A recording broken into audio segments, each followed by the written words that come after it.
ভাঙর পঞ্চায়েত সমিতি 1, ভাঙর পঞ্চায়েত সমিতি 2 আমার কাজকে নিয়ে শুধু আমি বারবার বিভিন্ন দপ্তরে চিঠি জানিয়েছিলাম এবং মুখ্যমন্ত্রী নিজের দপ্তর তিনি ওনাকে চিঠি জানায়নি, ওনার আন্ডারে যে অতিরিক্ত মুখ্য সচিব ছিলেন এই দপ্তরে তাকেও লেটার করেছিলাম, না ফিডব্যাক এসেছে, না আমার কাজে অগ্রগতি হয়েছে। আমি ডিস্ট্রিক্টের ডিপিওল স্যারের মাধ্যমে যেগুলো জমা করেছিলাম তারপরে ডিস্ট্রিক্টে গিয়ে 2.5 বছর ধরে যে কাজ আমাকে ঘোরাচ্ছে অর্থাৎ 2021-22 অর্থবর্ষের কাজ আমি সম্পূর্ণ হয় সেই জন্য ভিডিওর মাঝে সকলের কাছে একটি অনুরোধ, আইএসএফ সহ ভাইজানের সমস্ত রকম খবরাখবর সকলের আগে দেখতে আইএসএফ ফরএভার আমাদের এই ইউটিউব চ্যানেলটিকে সাবস্ক্রাইব করে পাশের ঘন্টাটি বাজিয়ে রাখুন। ডিস্ট্রিক্টে গিয়ে প্ল্যানটাকে যে বাস্তবায়নকারী যে সংস্থা আছে সেটাকে পরিবর্তন করে আবার বন্ধ করুন না, ওটা এটা ইচ্ছে করে করছে, মানে কি করছেন এগুলো? পশ্চিমবাংলা সরকারেরই আপনার ওয়েস্ট বেঙ্গল অ্যাগ্রো কর্পোরেশন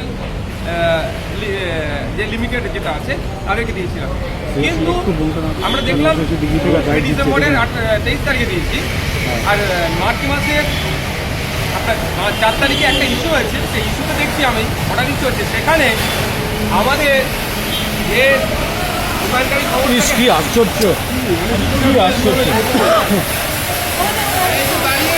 একটু দাঁড়ানো নসর, একটু দাঁড়াও, চলি।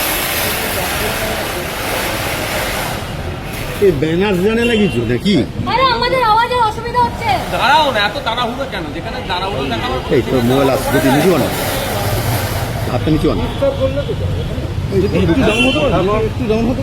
তো ডিস্ট্রিক্টের একটা অর্ডার হয়েছে, ডিস্ট্রিক্ট থেকে অর্ডার করেছে যেখানে এডিএম ডেভেলপমেন্টের সিগনেচার আছে যে তারা আমার কাজটাকে আবার নতুন পুনরায় আবার সে পঞ্চায়েত সমিতির হাতেই তুলে দিয়েছে, যে পঞ্চায়েত সমিতি আমার 2.5 বছর সময় নষ্ট করেছে আবার তাকে দিয়েছে, আমার সাথে কোনো রকম আলোচনা কোনো রকম জিজ্ঞাসাবাদ না করে। কিন্তু বিউপি গাইডলাইনে আমার সাথে আলোচনা কনসার্ন নিয়ে করতে হবে, এই ধরনের কথা আছে। সেইটার জন্য আজকে বিধানসভা আমি 3 আওয়ারে তুলেছিলাম, ডেপুটি স্পিকার স্যার ছিলেন, কনসার্ন ডিপার্টমেন্টাল মিনিস্টারও ছিলেন, চন্দ্রিমা ম্যাম ছিলেন।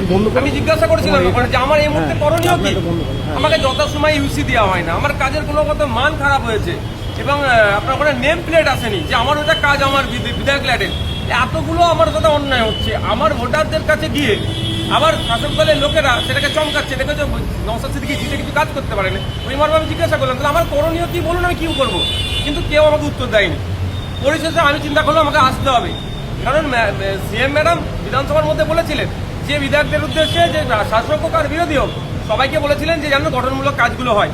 আমি গঠনমূলক কাজের জন্য ওখানে দিয়েছি, যেমন লং লাইফের জন্য সেই ধরনের কাজ আমি দিয়েছি, সেজন্য আমি দেখলাম আমাকে আসতে হবে, ওই জন্যই আমি ছুটে এসেছি। কথা শুনেছি, আমাকে আশ্বস্ত করেছে যে আমি তোমার যে ল্যাডের টাকা আমাকে বলেছে আপনার যে ল্যাডের টাকা আছে যেটা নিয়মের মধ্যে থাকবে সেটা হবে, কোনো ডিস্টার্ব হবে না, আমাকে আশ্বস্ত করেছে। এবার দেখার বিষয় আমি সর্বোচ্চ জায়গায় এসেছি, এরপরেও যদি না আমার কাজ ঠিকঠাক করা হয় তাহলে আর কিছু বলার নাই। তখন আমি বলছি এখানে বলে যাচ্ছি তাহলে আমি আমার গাছের টাকা থেকে বাড়ি থেকে টাকা নিয়ে এসে 3 কোটি টাকা খরচ করার আমার সেই ক্যাপাসিটি আমার আছে, আমি সেটাকে করেছি।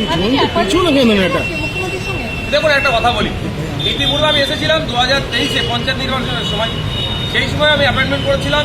এখন আমি যখন মিডিয়াতে বলার পরে আমাকে, এটা আমি অস্বীকার করছি না, আমাকে কোনো মানে শাসক দলের এই আপনাদের মিডিয়ার মাধ্যমে শোনারটা আমাকে একটু সুযোগ করে দিয়েছে, তাকে ধন্যবাদ জানাই। তার নাম নিতে চাই কোনো মন্ত্রী না, বিধায়ক তিনি একজন সুযোগ করেছেন, সেটা আমি সরাসরি ওই জন্য কোনো রকম ডিস্টার্ব না হয়ে আমি পৌঁছাতে পেরেছি।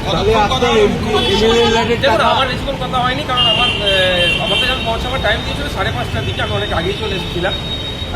আমার মোটামুটি যেগুলো বিষয়গুলো ছিল সেগুলি আমি উত্থাপন। মানে আপনার এমএলএ টাকা ঠিকঠাক করে খরচ করতে পারছেন না, দুর্নীতির কাজ কমতে আছে, মুখ্যমন্ত্রী যে আমাকে কিন্তু উনি বলেছেন যে না, যে সিস্টেম যেটা আছে তোমার সাথে যদি ইনজাস্টিস মানে তোমার যে ভিআইপি গাইডলাইনের বাইরে গিয়ে কোনো কাজ হবে না।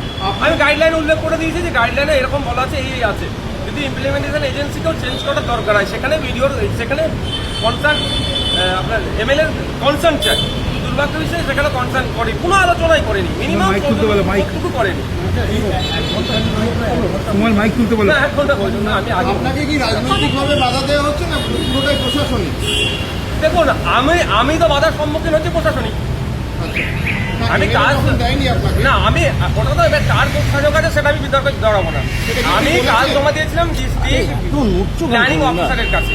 ডিস্ট্রিক্ট প্ল্যানিং অফিসারের কাজ হচ্ছে আমার কাজটাকে যথাযথভাবে এগিয়ে নিয়ে যাওয়া এবং সেটাকে এডিএম ডেভেলপমেন্টের মাধ্যমে করা।